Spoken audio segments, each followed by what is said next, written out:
Hi, my name is Ben Walker, and today we are going to be looking at the level design of bioshock, more specifically the design of Fort Frolic, which is hailed as one of the most memorable and best levels of bioshock. So, to try and deconstruct this most memorable of levels, I made a rough map and drew out what I think was the intended A path of the player, that is to say, the quickest point from objective to objective.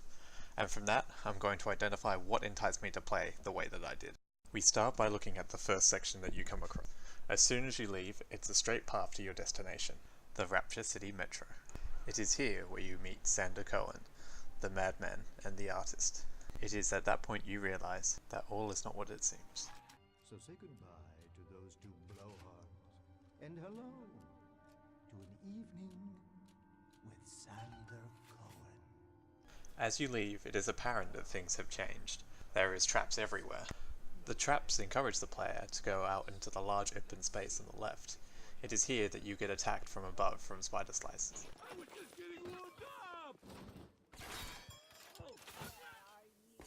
After defeating the enemies, Sander lets you into the next area and you are faced by the atrium. The clever use of lights to draw your attention to things that are necessary, like the stage and the stairs, guides the player of where they need to go. The stairs are the center point, and they are massive. They flow from the stage objective all the way up, guiding the player. And this is naturally the path that I took straight away. However, being the centerpiece of the room, it never feels like you're forced to go that way, even though it's the most logical route to take. Your first destination is Fleet Hall. It's here that you discover an unfortunate gentleman by the name of Kyle Fitzpatrick, one of Cohen's proteges, who is found in an awkward predicament.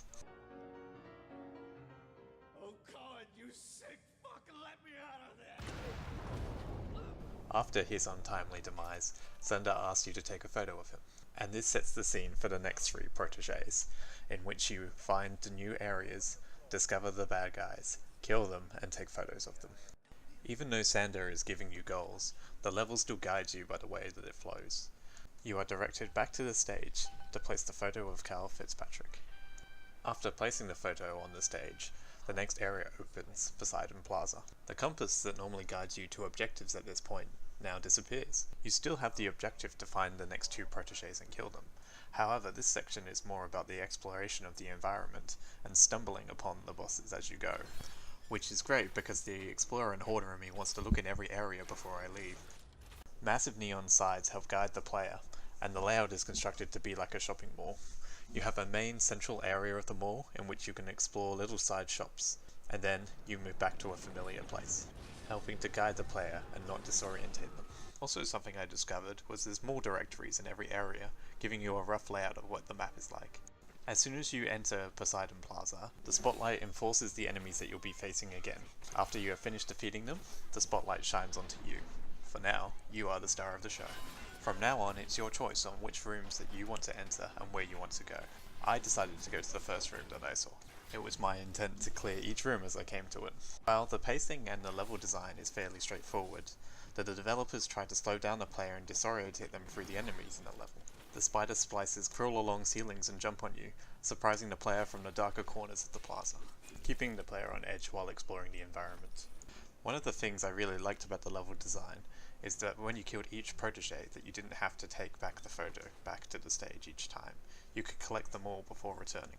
In fact, the protege that you should come across last, Hector, leads you on a wild goose chase back to the stage, returning you to where you need to deliver the objective.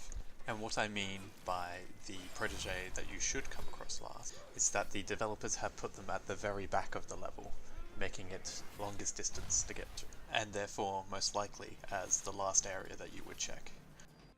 After you return 3 of the photos, Sander has a breakdown, and he then releases upon you some splices to kill. However, this is no normal fight.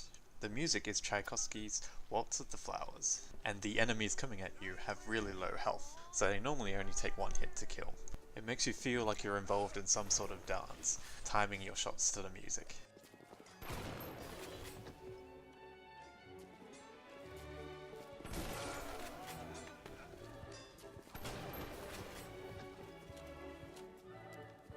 After all the photos have been placed on the stage, Sander Cohen comes down and admires your artwork.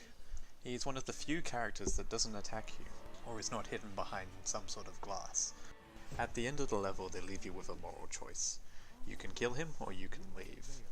And it doesn't feel like it's done in a forced or intended way. This isn't done through cinematics or a quick time event. Instead, music builds the tension. Fort Frolic guides the player through easy to navigate level design, lighting and visual cues, as well as placement of objectives, but still retaining a sense of discovery and danger. Fort Frolic enticed me to play a certain way, but it never felt forced. It led me with a disguised freedom, and that's what makes for a great level design. Thank you for listening.